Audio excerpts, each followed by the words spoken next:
Assalamualaikum warahmatullahi wabarakatuh. Bismillah, alhamdulillah, wassalatu wassalamu ala sayyidina Muhammad ibn Abdillah al-qa'im bi huquqillah adada ma bi'amillah salatan daimatan bidawami mulkillah wa ala alihi wa sahbihi ma'adaqatillah wa kharajahallah al-mabah. Jamaah sekalian yang kami hormati, kita masih membicarakan hadis yang ke-10. Memang syarahnya banyak terhadap hadis ini. Mungkin pertemuan sekarang dan pertemuan yang esok atau berikutnya itu masih akan menjelaskan yang sama. Dalam hal ini menjelaskan tentang kesempurnaan agama Islam serta bahaya makan yang haram. Bismillahirrahmanirrahim. Kita baca sedikit kembali mengulangi hadis yang sudah kita pelajari. An Abi Hurairah radhiyallahu anhu qala, dari Abu Hurairah radhiyallahu anhu beliau berkata, qala Rasulullah sallallahu alaihi wasallam, Rasulullah bersabda, innallaha thayyibun la yaqbalu illa thayyiban. Sesungguhnya Allah baik dan tidak menerima kecuali yang baik. Wa innallaha amara al-mu'minin bima amara bihil mursalin. Dan sesungguhnya Allah memerintahkan orang-orang yang beriman sebagaimana Allah memerintahkan kepada para rasul. Faqala, maka Allah berfirman, ya ayyuhar rusulu kulu minat thayyibati wa'malu shalihan. Wahai para rasul, makanlah yang baik-baik dan berbuat dan beramal salehlah. Sementara untuk orang yang beriman, Allah berfirman, ya ayyuhalladzina amanu kulu min thayyibati ma razaqnakum. Wahai orang yang beriman, makanlah yang baik-baik dari rezeki yang telah kami berikan. Tsumma dzakara ar-rajula, kemudian Rasulullah menceritakan perjalanan seseorang, yutirus safara, yang perjalanannya sangat panjang, asy'asa al-bara, penuh dengan debu dan kusut kumam. Yamuddu yadayhi ila sama, orang tersebut menengadahkan tangannya ke langit seraya berdoa, ya Rabbi, ya Rabbi, sambil memanggil-manggil, wahai Tuhanku, wahai Tuhanku. Wa mat'amuhu haram, sementara makanannya haram. Wa mashrabuhu haram, dan minumannya haram. Wa ghudhiya bil harami, dan dikenyangkan dengan yang haram. Fa anna yustajabu lahu, maka bagaimana mungkin doanya diterima di sisi Allah. Rawahu Muslim, riwayat Imam Muslim. Penjelasan hadis ini diantaranya katakan adalah innallaha ta'ala atamma lana ni'mah. Sesungguhnya Allah Subhanahu wa taala telah menyempurnakan nikmat bagi kita. Wa akmala lana dina, dan Allah telah menyempurnakan bagi kita agama. Dalam firman-Nya Allah menyatakan al-yauma akmaltu lakum dinakum. Pada hari ini, kalau kita baca hari ini itu dimaksudkan adalah hari Nabi melaksanakan haji wada pada waktu itu.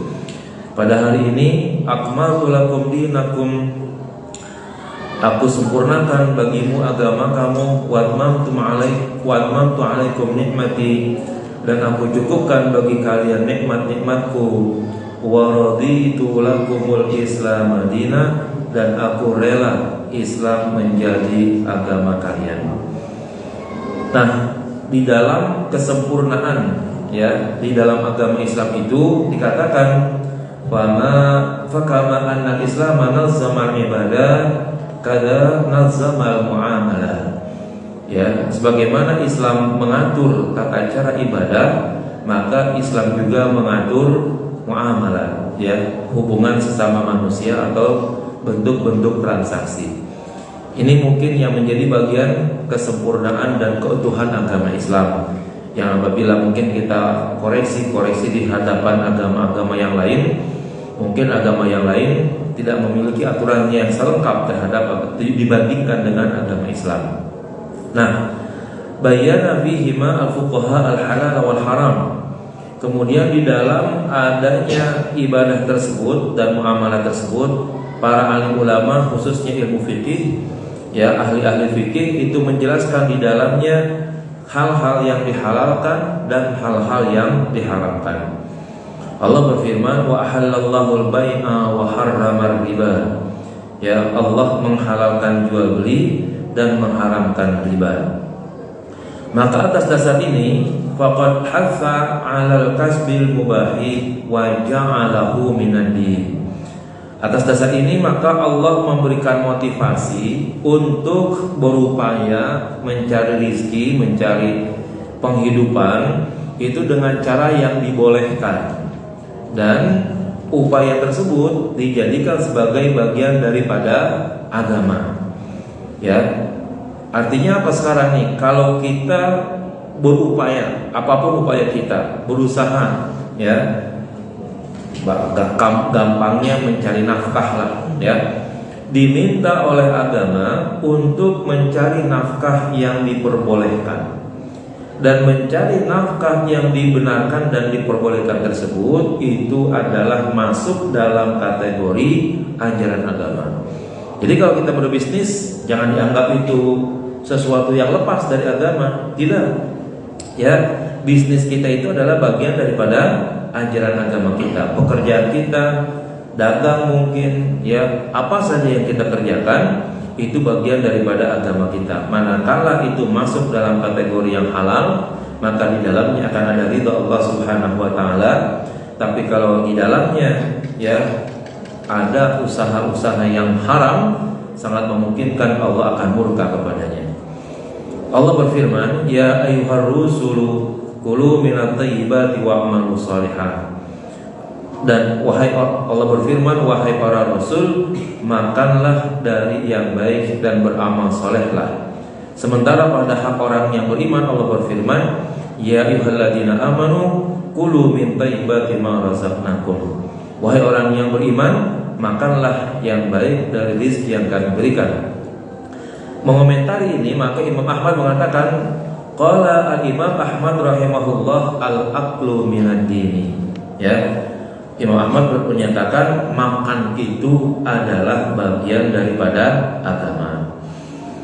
Ini kalau kita pelajari al-aqlu minad dini, ucapan Imam Ahmad, salah satu pendiri mazhab, ya, mazhab Ahmad bin mazhab Hambali. Makan itu dikatakan bagian dari agama kalau kita berfokus kepada makannya saja, ya, itu diantaranya tanpa kita memperhatikan dari mana tuh makanan tersebut, diantaranya kita diperintahkan, ya, untuk makan dengan cara yang baik, ya, menggunakan tangan kanan, mengawalinya dengan bismillah, mengakhirinya dengan menggunakan alhamdulillah. Harus kita nyatakan bahwa makanan kita yang kita makan itu pasti halal zatnya, ya. Kalau dari depan kita itu pastikan dulu bahwa zat daripada makanan tersebut adalah halal, bukan dari yang diharamkan. Adapun perolehannya mungkin nanti belakangan. Namun apabila kita perluas, makan ini adalah hasil akhir dari proses-proses sebelumnya, ya. Prosesnya apa? Tadi yang disebut dengan al-kasbul mubah, ya, usaha yang diperbolehkan. Bisa jadi mungkin dagang, ya, bekerja di kantor, ataupun apa saja yang menjadi profesi kita sesuai dengan kemampuan kita.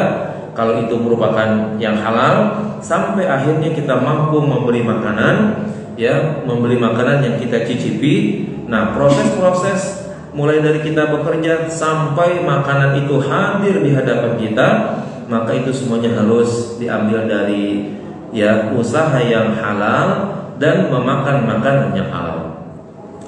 Mungkin makanannya halal, tapi proses kerjanya, proses usahanya haram, itu juga nggak boleh juga.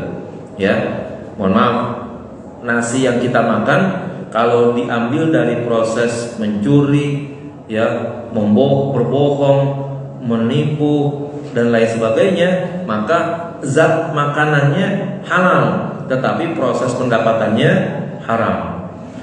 Bisa jadi makanannya yang memang haram, seperti makan makanan yang memang telah dijelaskan oleh Allah sebagai sesuatu yang haram.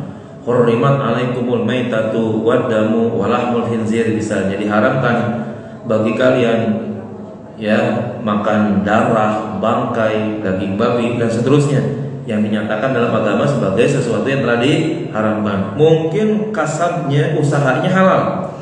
Anggap kita bekerja di kantor, ya, Di kantor kita mendapatkan gaji, tapi kemudian akhirnya kita membeli sesuatu yang diharamkan oleh agama. Contoh misalnya darah.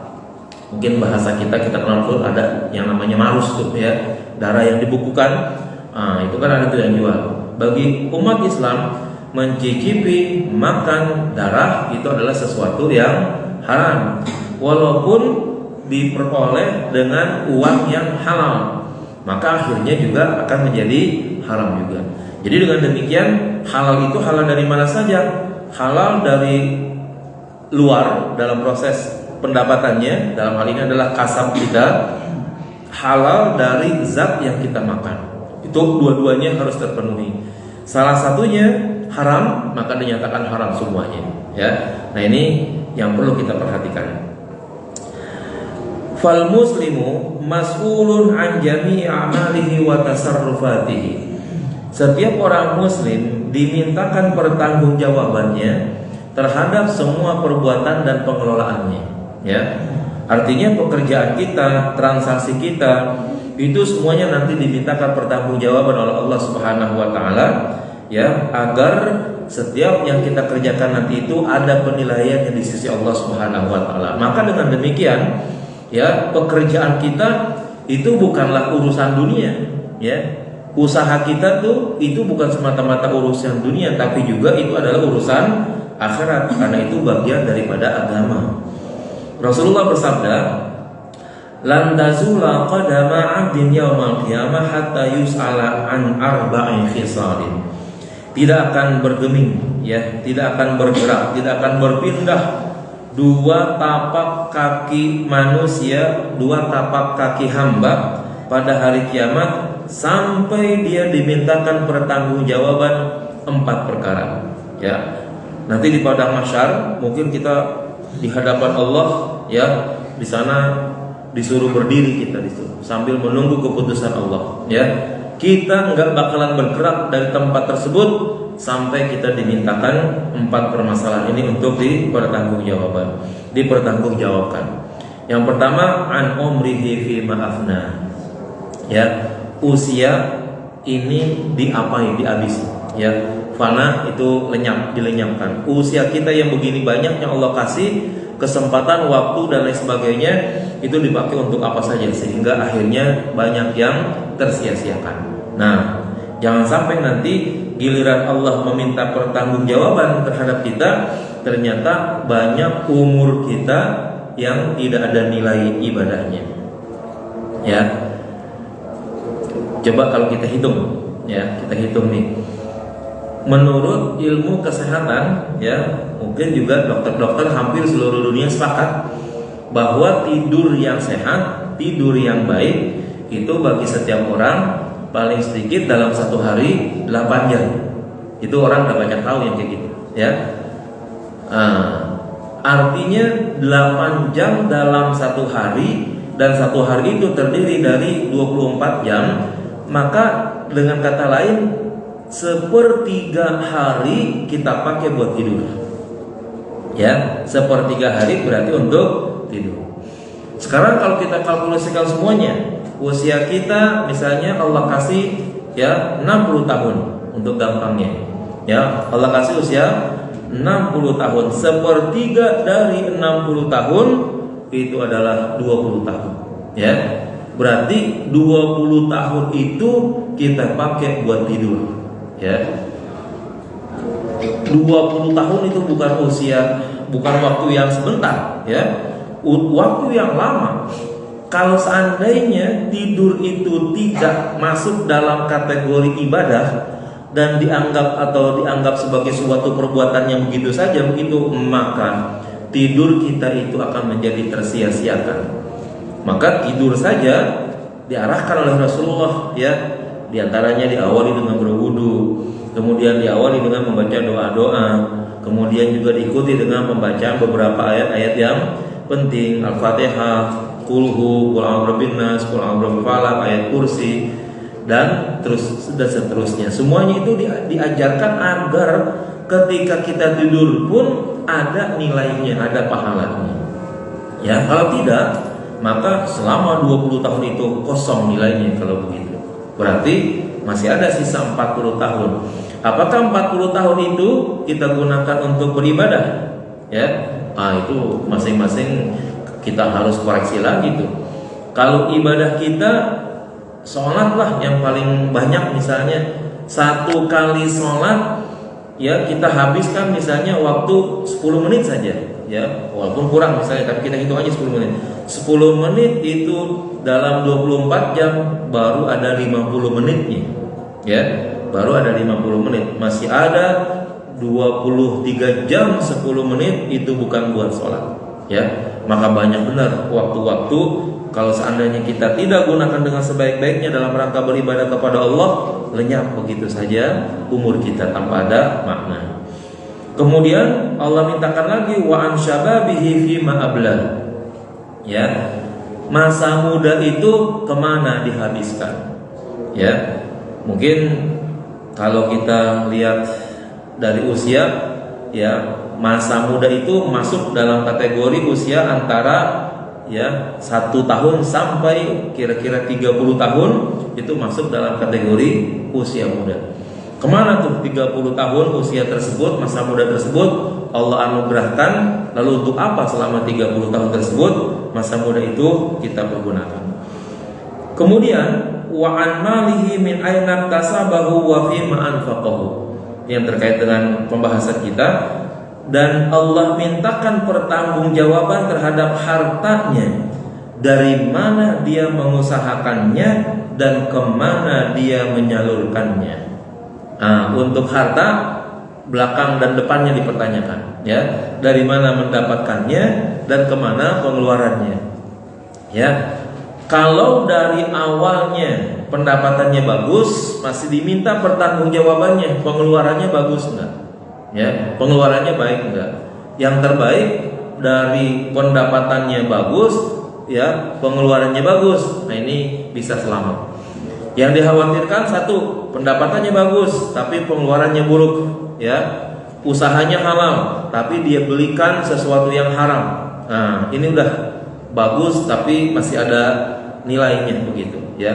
Ada yang pendapatannya bagus, pendapatannya buruk, pengeluarannya juga buruk. Nah ini yang sangat berbahaya dalam ajaran agama Islam. Karena itulah tadi dikatakan amal perbuatan manusia termasuk aktivitas ekonominya, bekerja dan lain sebagainya, itu masuk dalam bagian ajaran agama. Ya, nggak bisa dianggap sebagai sesuatu yang dianggap sebagai dunia belaka begitu saja. Artinya nggak ada perhitungannya. Ya, kita bekerja sebagai apa saja, itu akan ada pertanggungjawabannya. Ya, untuk apa? Supaya ya income-nya halal, outcome-nya juga harus halal juga.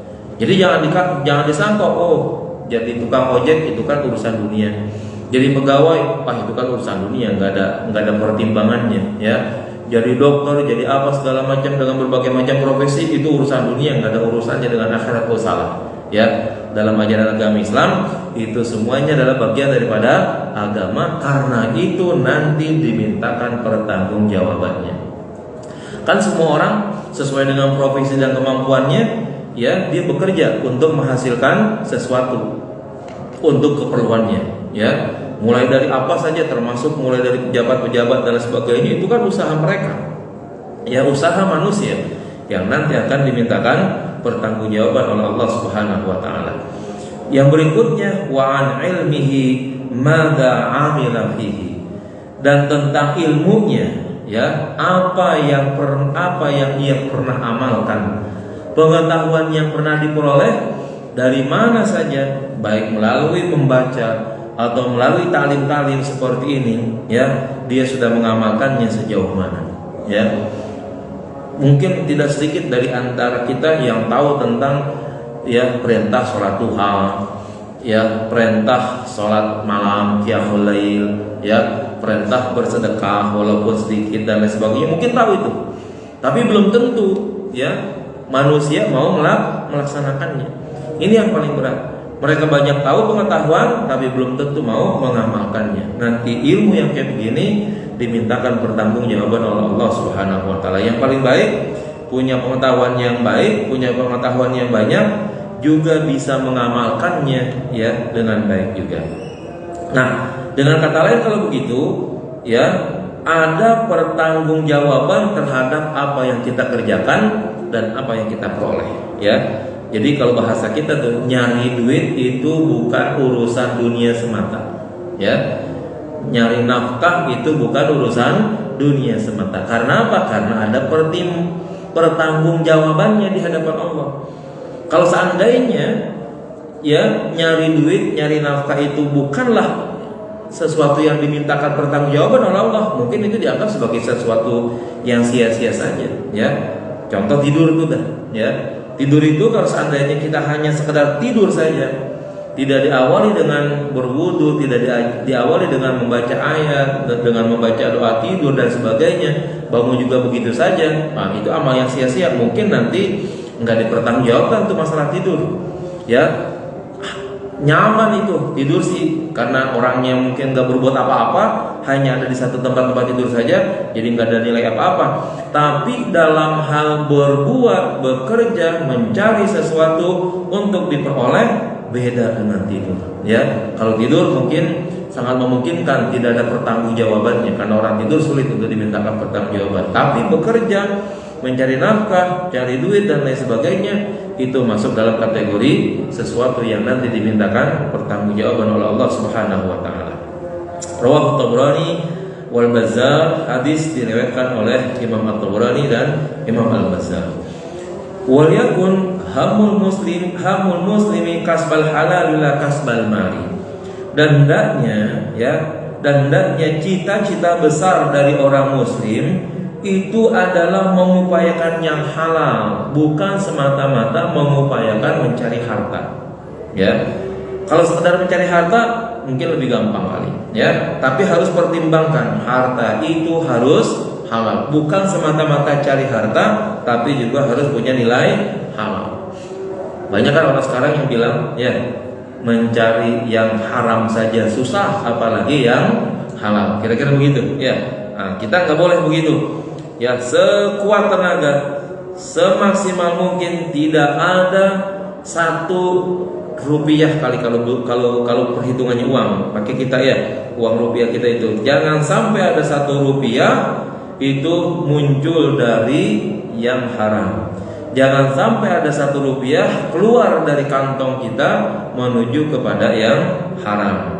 Ya, nah, makanya diminta oleh agama kita ini upaya yang halal, bukan upaya sekedar mengumpulkan harta. Kalau mengumpulkan harta itu gampang, ya, tanpa harus mempertimbangkan halal dan haramnya. Wala yakun mimman dzakarahumun nabiyyu fi qaulihi, dan jangan menjadi orang yang disebut oleh Nabi sallallahu alaihi wasallam dalam sabdanya, yati 'alan nasi zamanun, akan datang nanti satu masa pada diri manusia, la yubalil mar'u, di mana seseorang tidak lagi peduli ma akhadha minhu, apa yang ia cari, apa yang ia ambil, aminal halali aminal harami, apakah diambil dari yang halal atau diambil dari yang haram. Ya, jadi jangan-jangan nih masa ini ada di sini di kalangan kita. Jadi Nabi memperkirakan, Nabi memprediksi, ya, suatu nanti, ya, di zaman tertentu akan ada manusia-manusia yang sudah tidak peduli lagi untuk mengambil harta, apakah dari yang halal atau dari yang haram. Kita dilarang jangan sampai seperti menjadi manusia yang seperti ini, gitu, ya. Jangan sampai kita menjadi orang yang tidak peduli dalam hal proses pendapatan kita. Kita masa bodoh begitu, apakah harta itu halal atau harta itu haram. Enggak boleh. Kita harus peduli, ya, untuk tidak mengambil yang haram, dan harus berhati-hati untuk mengambil yang halal, ya, karena ini bagian daripada ajaran agama yang nanti pada suatu saat akan dimintakan pertanggungjawabannya oleh Allah Subhanahu wa taala. Nah, terkait dengan diperintahkannya kita untuk mencari makanan yang halal, ya, menghindar dari makanan yang haram, maka mari kita perhatikan bagaimana bahayanya, ya makan makanan yang haram. Kalau tidak salah ada 6 atau 7 ya bahaya yang akan diperoleh, yang akan didapatkan disebabkan gara-gara ya makanan yang haram. Ini baru 2 di sini. Yang pertama dikatakan muhiqqul barakah, ya. Qala ta'ala, Allah berfirman, yamhaqullahu riba wa yurbis sadaqat, ya. Makanan yang haram itu salah satu yang pertama nih bahayanya adalah hilangnya keberkahan, ya. Berkah itu kalau kita sebutkan dalam definisi agama dikatakan sebagai ziyadatul khair, ya, tambahnya kebaikan. Anak ada berkahnya, dia akan menjadi anak yang soleh, ya. Harta ada berkahnya, maka harta tersebut nanti akan banyak manfaatnya bagi kita. Jumlahnya nggak perlu banyak, ya, jumlahnya nggak perlu banyak, tapi ada berkahnya, maka harta tersebut akan banyak manfaatnya bagi diri kita. Kalau pada anak tidak ada berkahnya, muncul ya durhaka kepada orang tua. Harta tidak ada berkahnya, maka banyaknya tidak akan memberikan manfaat bagi kita, apalagi kalau sedikit. Nah, di sini pentingnya nilai berkah itu, ya, perlu kita perhatikan yang demikian. Jangan sampai harta kita hilang berkahnya. Maka jangan diambil dari yang haram, karena yang haram akan melibas, ya, menghancurkan keberkahan. Sebagaimana Allah berfirman, yamhaqullahu riba wa yurbis sadaqat, ya. Allah akan menghancurkan riba dan akan membina atau menjaga sedekah. Berarti kalau begitu riba dilarang di dalam ajaran agama Islam, tapi sedekah itu Allah jelaskan, Allah pelihara nilai-nilainya. Rasulullah bersabda, al-bai'ani bil khiyar ma lam yatafarraqa. 2 orang yang melakukan jual beli itu memiliki hak pilih selagi keduanya belum berpisah, ya. Jadi kalau kita di toko tuh misalnya di tempat pembelian apa saja yang kita beli, maka kita boleh melihat-lihat apa yang kita pengen, ya. Beli baju, beli celana, ya, beli makanan dan lain sebagainya, kita punya hak pilih. Kalau kita sudah setuju lalu kita beli, nah berarti apa yang kita beli itu adalah bagian yang kita pilih tersebut. Fa'in saddaqa wa bayyana, jika keduanya jujur dan bisa menjelaskannya, burika lahuma fi bai'ihima, maka akan diberikan keberkahan bagi kedua penjual dan pembeli tersebut di dalam proses jual belinya, ya. Ini air, ya. Selagi dalam proses jual beli, maka air ini, ya, punya hak pilih, ya, si pembeli dan penjual mau melaksanakan jual belinya atau tidak, ya. Nah, kalau keduanya bisa menjelaskan, ya, jujur, maka diberkahi itu. Apa misalnya ini, ya, jumlahnya udah kurang, ya, yang ini jumlahnya masih utuh. Dua-duanya dijelasin, Pak, ini yang Bapak beli, kalau yang ini jumlahnya udah kurang. Kalau Bapak mau beli yang utuh, beli yang ini, gitu, ya. Nah, yang ini harganya sekian, yang ini harganya sekian. Ini namanya jujur sebagai pedagang dan mau menjelaskannya. Ketika terjadi transaksi, pembeli memilih hak pilih, saya beli yang ini, ya, nggak apa-apa kurang, harganya cukup buat saya. Nah, berarti antara pembeli dan penjual mendapatkan keberkahan dari hasil proses jual beli tadi itu. Wa in kadzdzaba wa katama, jika keduanya berdusta dan menutup-nutupi, muhiqat barakatu bai'ihima, ya, apabila keduanya berdusta dan menutupinya, ya, maka dihapus keberkahannya, ya. Ini kan jelas udah beda, ya kan?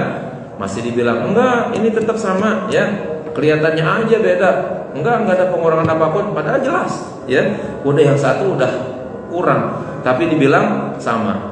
Terus masalah harga bagaimana? Orang tidak ada perbedaan kok, sama harganya. Ya ini 5.000, ini juga 5.000 juga. Berarti penjual menutup-nutupi dan berdusta terhadap barang dagangannya.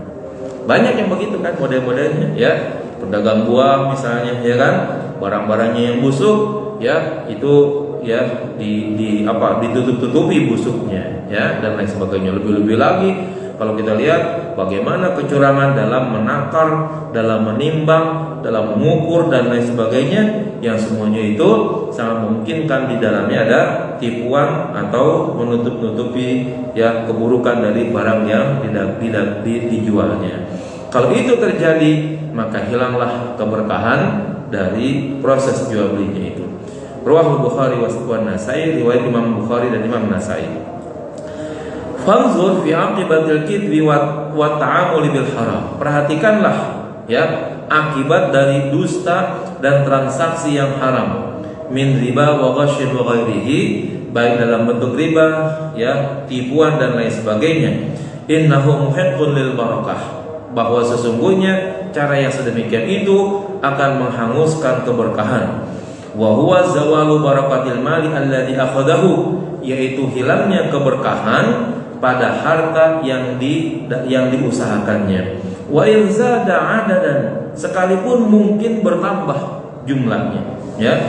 Dia jual beli laku dagangannya, berarti kan hartanya banyak kalau begitu. Tapi kalau proses dagangnya itu di dalamnya ada riba, ada tipu menipu dan lain sebagainya, mungkin dari segi harta banyak, tapi dari segi berkah hilang. Lakin la yakunu fihi barakah, tetapi banyaknya harta itu tidak bisa menjadikan keberkahan.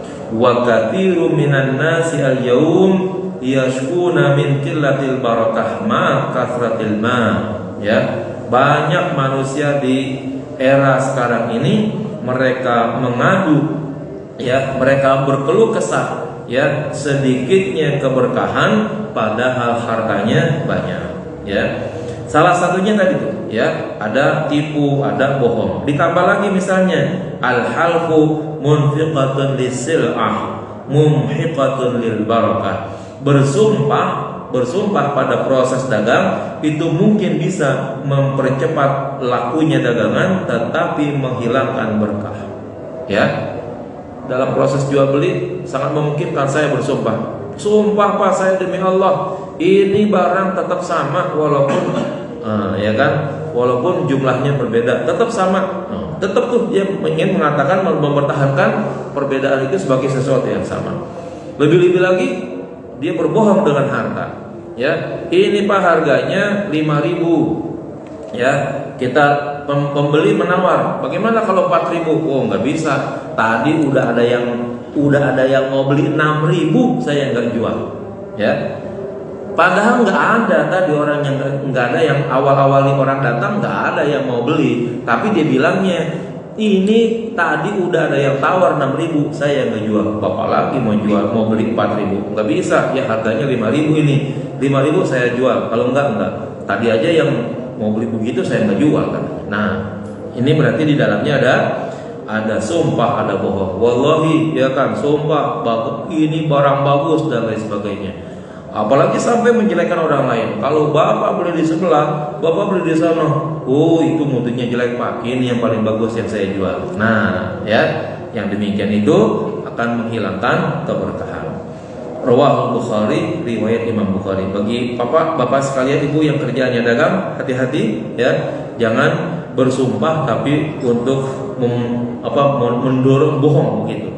Kalau memang untuk bersumpah tapi ya menyatakan kebenaran, itu masih lumayan, itu pun tetap berbahaya ya, karena akan menghilangkan keberkahan daripada dagangan kita. Nah, jadi dengan kata lain kalau begitu, memakan dari hasil barang-barang yang haram, satu diantaranya adalah menghilangkan keberkahan. Yang kedua adalah hilangnya diterimanya doa. Ini bahaya kalau begitu, terkait dengan hadis yang sedang kita baca. Rasulullah bersabda kepada Sa'ad bin Abi Waqqas, "Ya Sa'ad, atib ma'amaka tustajab da'watuk." Ya, wahai Sa'ad, perbaiki makananmu maka akan diterima doa-doamu. Ya, berarti kalau begitu salah satu permasalahan yang menyebabkan doa itu tidak diterima adalah adanya makanan yang haram. Karena Nabi sampai berpesan untuk memperbaiki makanannya. Dalam hal ini adalah agar Sa'ad memilih makanan-makanan yang halal. Ruwahu Tabrani, riwayat Imam Tabrani. Di dalam hadis lagi Rasulullah bersabda, wa qad dzakara ar-rajula yutilu safar. Ya, Nabi juga menceritakan seseorang yang panjang dan jauh perjalanannya, as'asa al-bara, ya, kuma kusud, yamudu yadaihi, dia menengadahkan kedua tangannya ila sama, menuju langit. Ya Rabbi, dia berdoa, wahai Tuhanku, wa mat'amu haram, wa mashrabu haram, wa malbasuhu haram, wa ghudhiya bil haram. Ya, makanannya haram, minumannya haram, pakaiannya haram, dikenyangkan dengan barang yang haram, fa anna yustajabu lahu. Ya, bagaimana mungkin doanya akan diterima? Berarti kalau begitu makanan yang halal ini penting, dan makanan yang haram ya menyebabkan ya ditolaknya doa. Fanzur ila athari aklil haram fi man'i ijabatid doa. Ya, perhatikanlah pengaruh daripada makanan yang haram pada tertolaknya doa. Wa mahilatul insan idan qata'at anhu asbabus sama. Ya, apalagi yang harus dilakukan oleh manusia jika sudah terputus ya sebab-sebab ya yang menuju kepada langit. Ya muddu yadayhi ila sama wa qad qafala abwabas samai bi aqlihil haram. Ya, dia menengadahkan tangannya ke langit. Dalam hal ini dia berdoa, tetapi dia sendiri menggembok pintu-pintu langit dengan cara makan makanan yang haram.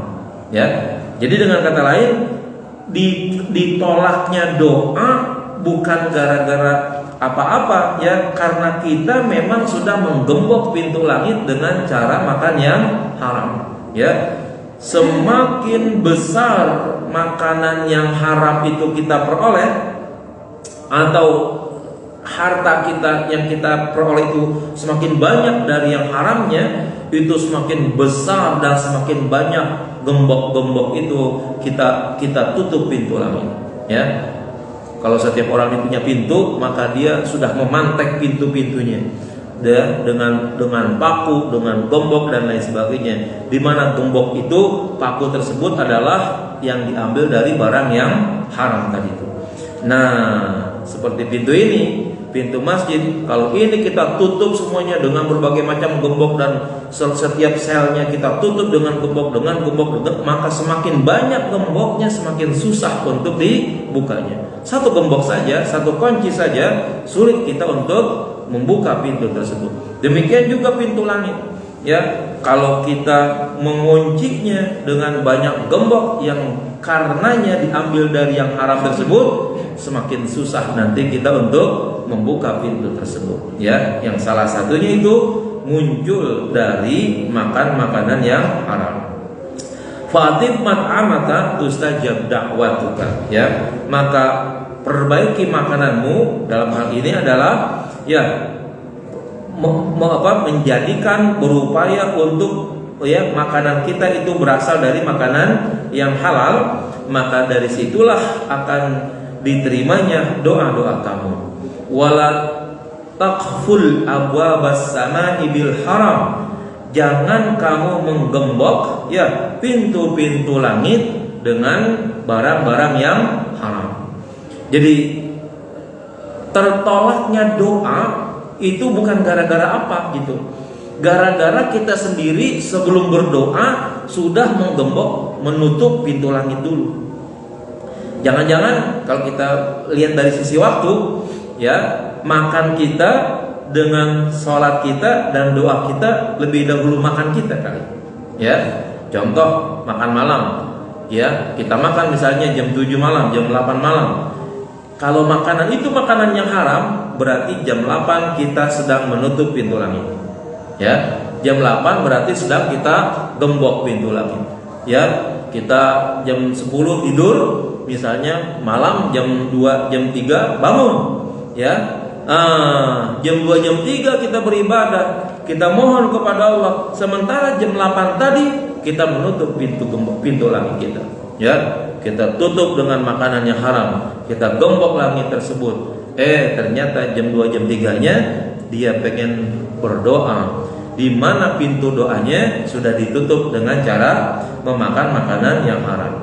Hati-hati katanya, maka perbaiki makanan tersebut, karena memakan makanan yang haram sama artinya dengan menggembok pintu langit yang setiap orang itu memang sudah diberikan pintunya masing-masing untuk jalan masuknya doa kepada Allah Subhanahu wa taala. Fa anta muhtajun ila rabbika. Ya, sesungguhnya engkau sangat membutuhkan kepada Tuhanmu. Faqirun ilahi, betul-betul ya membutuhkannya. Wala ghinan laka anhu, dan boleh dikatakan ya tidak ada jalan kecuali memang engkau harus bertemu dengan Tuhan. Ya, artinya apa kalau begitu? Manusia semua memang sudah diciptakan secara tabi'i, secara alami butuh kepada Tuhan. Sekalipun dia mengaku bahwa dia tidak butuh Tuhan. Orang ateis itu betapapun dia benci kepada Tuhan, tidak mengakui Tuhan, pada dasarnya di dalam jiwanya tetap dia mengakui adanya Tuhan. Nah, ketika pintu langit kita tutup sendiri dengan makanan-makanan yang haram itu, artinya kita telah menutup jalan pertemuan kita menuju Tuhan. Nah, ini yang amat sangat berbahaya bagi diri kita. Maka dari itu hati-hati untuk kita ya mencari harta, jangan sampai ya kita mengambil dari sesuatu yang diharamkan tadi. Perhatikan, mungkin semakin tua biasanya kita ya makin menyendiri begitu. Ya, yang pertama mungkin kita harus berhenti dari kantor kita. Yang kedua mungkin teman-teman kita udah banyak yang mendahului kita, ya kan?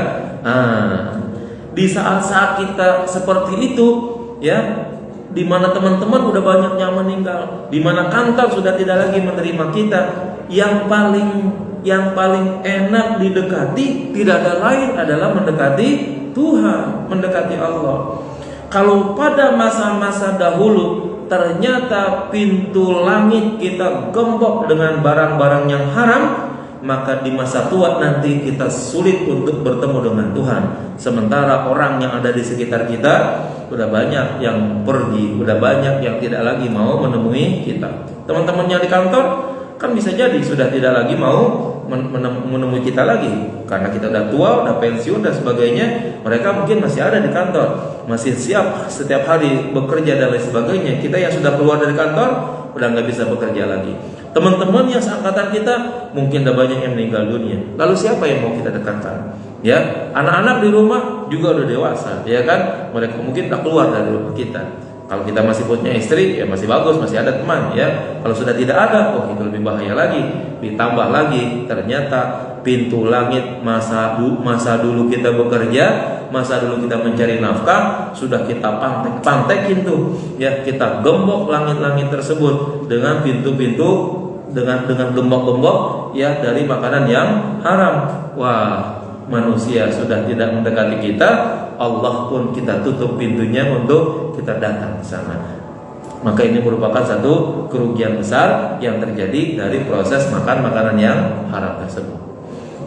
Baik, saya kira ini nanti kita lanjutkan lagi. Masih ada beberapa dari kerugian kita memakan makanan yang haram. Subhanakallahumma bihamdika, asyhadu an la ilaha illa anta, astaghfiruka wa atubu ilaik. Sallallahu alaihi wasallam Muhammad wa ala sayyidina Muhammad, walhamdulillahirabbil alamin.